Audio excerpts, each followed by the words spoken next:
Welcome back to Apocalypse Radio. I'm your host, Beube. And today has been a very calm day. I feel so light. I don't feel my body, I just feel my soul permeating through the air, through the calm wind, the gentle sea breeze. I'm wafting through the air. I'm floating. I hear the waves. I hear the birds chirping away. I hear the insects buzzing.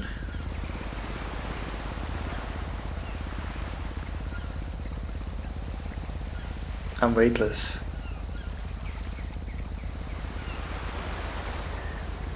And today, I'm gonna be talking about what contains the box. What contains the box? I have a box in my hand. What contains the box? Our universe contains the box. Oh, our universe, could you be more specific? You say? What contains the box? My hands contain the box. What contains your hands?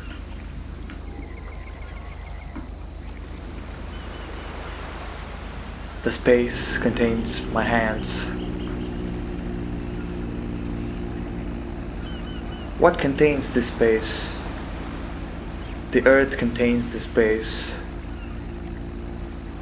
What contains the earth? Space. The universe contains the earth. What contains the universe? Well, the universe is supposed to be boundless. The universe contains itself. Well, yeah, but could you be a little more specific? What contains the universe? Let's take our planet. What contains our planet? The galaxy contains our planet. What contains the galaxy? The visible space contains the galaxy. The visible universe contains the galaxy. But what is outside the visible universe? And what's outside the invisible universe? What's outside everything that we can perceive or probably even imagine? What contains that? Well, it doesn't make sense, right? If something exists, it has to be contained within something else. That is how it works. You have a box, you have a pencil inside a box. The box contains a pencil. What contains the box? Our hands. If something exists, it has to exist somewhere. That is the definition of existence. It has to exist within someplace else. So where does the universe exist?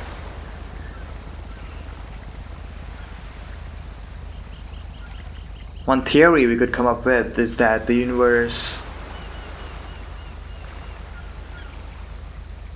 This is not easy to imagine. What contains the universe?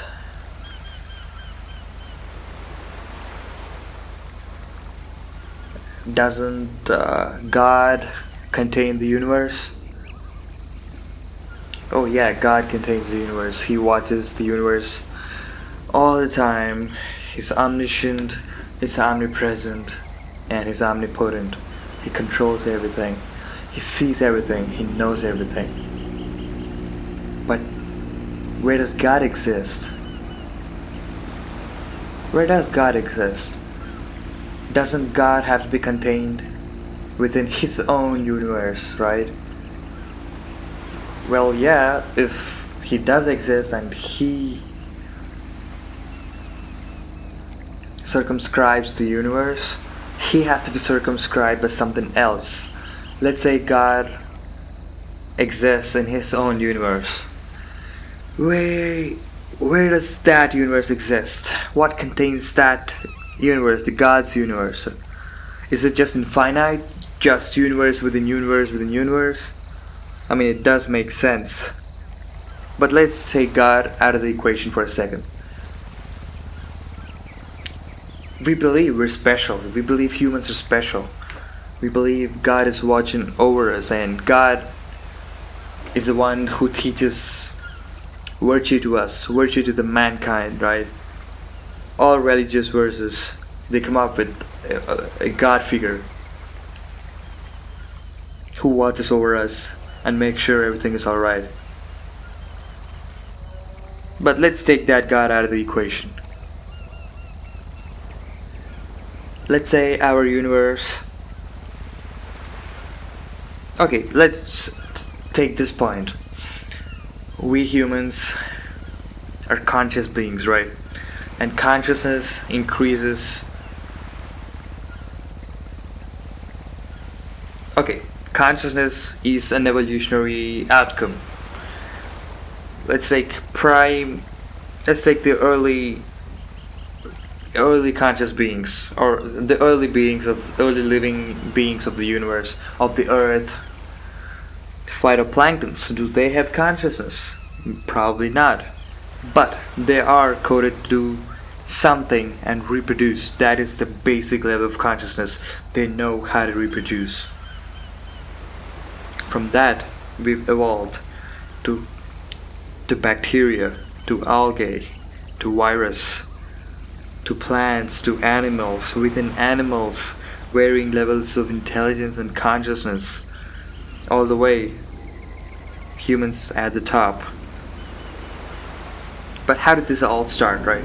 It all started out of a freak accident. The right chemicals being at the right place at the right time. Chemistry gave rise to biology, and biology gave rise to an intangible thing called intelligence. And intelligence brought in a whole new level of evolution.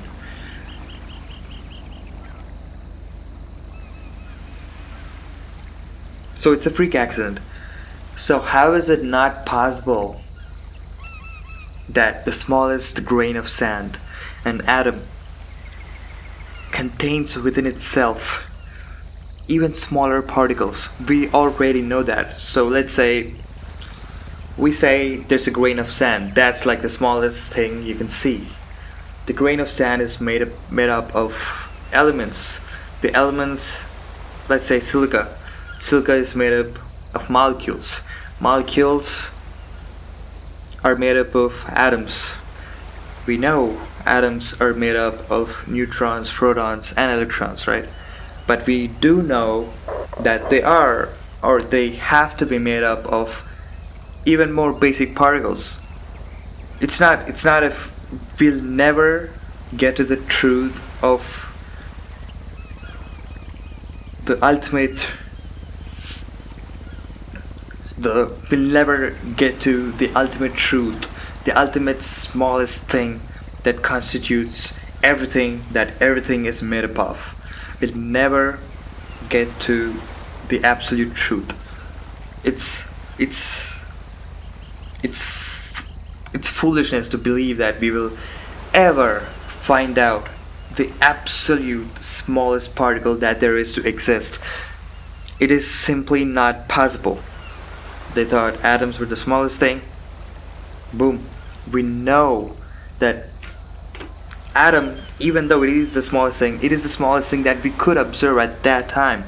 After that, we could look into the atom, and we could theorize that it was made up of something else, even more basic, even more fundamental. Neutrons and protons. And now we know neutrons are made up of even smaller particles. I'm not sure of the names. And we know protons are not just protons. We know electrons are not just electrons. We know there are quarks and other names. I'm not sure of the names, but still.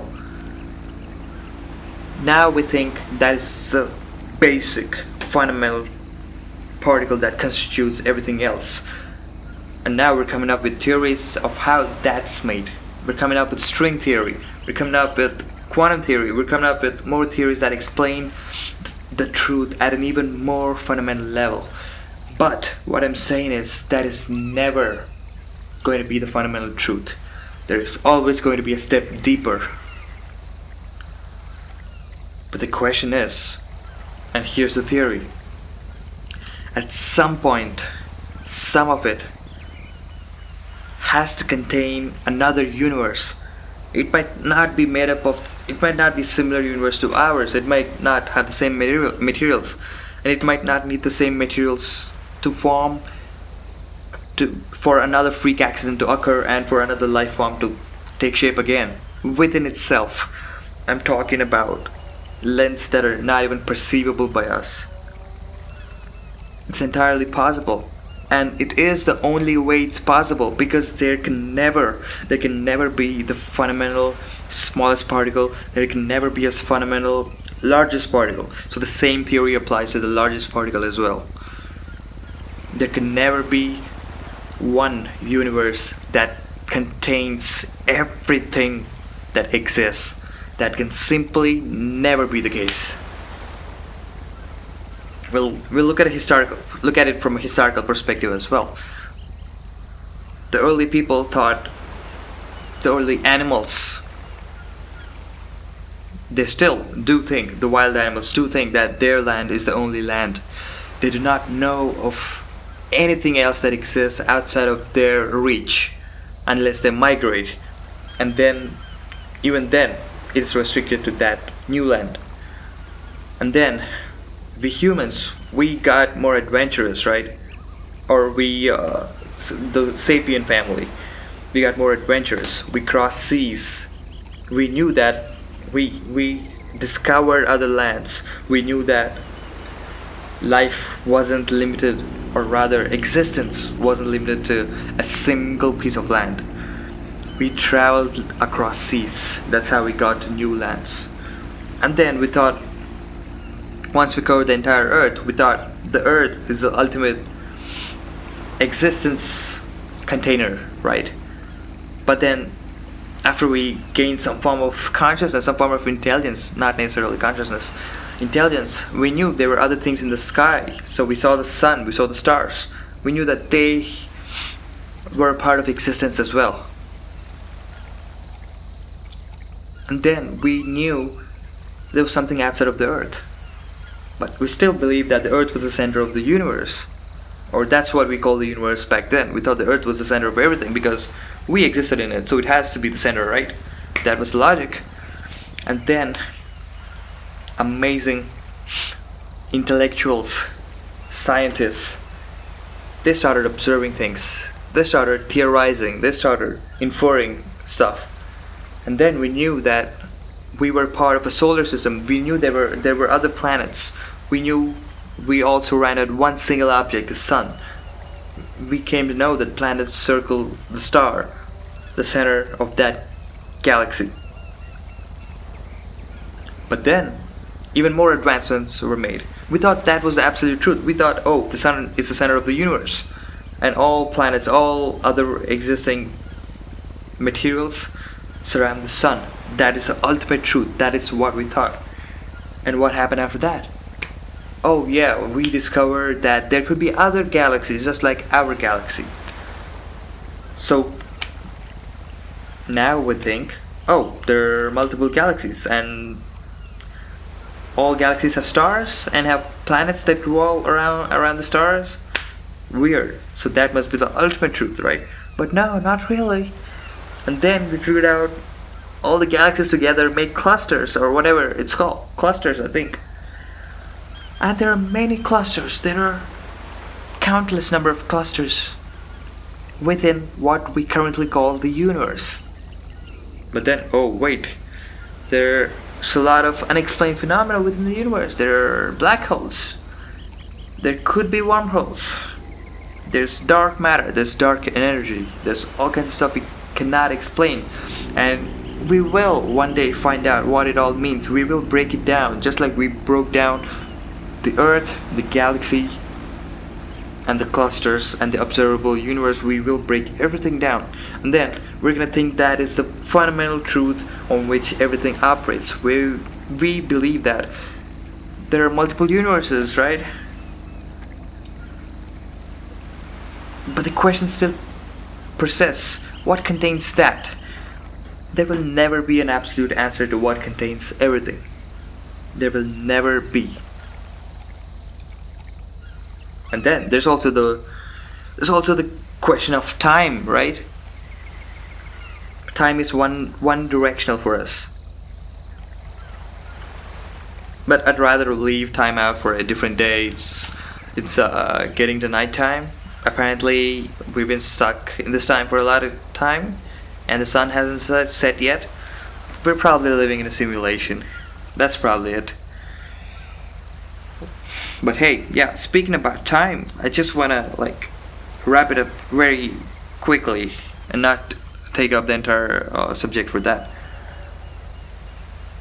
We don't know how it all started, right? But then there's an explanation that can account for everything. How did time start? It's probably a loop. Time starts when time ends. There will be a big explosion. Not explosion, the big purge. I forgot the name of the theories, man. So the Big Bang creates existence. And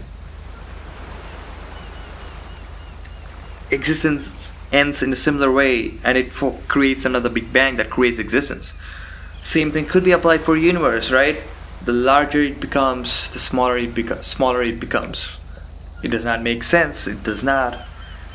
But still, it's a possibility. We cannot rule it out. What I'm trying to say is we can never find out the fundamental truth on which our entire existence, the existence of everything, operates on. That day will never come. The day that comes, you know what's gonna be that day? When we break out of our realm and take a peek at the realm that contains our realm, or the beings in the realm under us find out a way to reach out to our realm. The smallest of the smallest beings, they find a way to break out of the universe one day. They will come out and try to reach out to us. We probably cannot do anything about it. The only thing that could happen is we could transmit information between both the realms. They could create an explosion with a pattern and we can find out information. The key to that would be, how does time dilate or expand when you go across the realms, the smaller realm and the larger realm, right? How does time operate? How is time affected by that? We know how time is affected by gravity. You get closer to gravity, it slows down your entire existence. The entire existence, the rate at which existence continues is slowed down when you're closer to gravity. If that's not a mindfuck, I don't know what is. And time gets faster and faster as you get closer to gravity, as you get farther away from gravity. Similarly, time might be different for the beings in the lower realm and the beings in the higher realm, right? Maybe the beings in the higher realm are already looking at us. They might not be controlling us. Maybe they are our gods, right? They are the gods that are looking over us. They're in the higher realm. The day that we reach out to beings of another realm, I'm not talking about aliens here. I'm not talking about beings from our own universe or our own realm. I'm talking about beings from a different realm. The beings that contain this realm, this universe, this scale, and this scale of time and space. I'm talking about beings of that realm. If we reach out to them, we'd be the luckiest beings to exist in this universe if that ever happens. in the future. That will happen in the future. I'm sure of that. The probability is low because we ourselves came by a freak accident, right? We don't know what freak accidents have to occur for us to be able to sneak out of the realm and take a peek at what's outside our realm. Food for thought, man. Food for thought. That concludes today's episode of Apocalypse Radio. I'm your host, Beube. I'll be back with you some other sunset, or maybe in the night, or maybe in the day. Take care of yourselves. Stay safe out there. Goodbye.